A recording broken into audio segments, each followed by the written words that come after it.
Allah lah, nyanyo lah. Barelo ni koho maha. Jadi pitih macam koho kecil. Ha. Sebelum ni duk jual 2 iya. Lepas tu dia naik jadi 3 iya. Tapi makin ni kecil peh situ je. Naik seria. Nyanyo lah bodoh. Jadi kita tanya, bapa tak pergi rehat, budak royak tak ada duit. Lepas tu kita tanya pula budak lain, hak lain lah.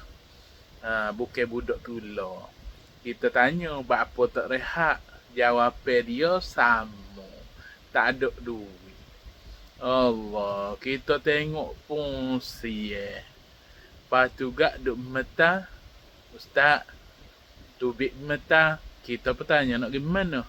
Dia kata nak pergi siai. Allah, narak aku duk isi air, duk minum air kosong. Allah, narak aku tak ada pitih nak beli. Allah, siyalah.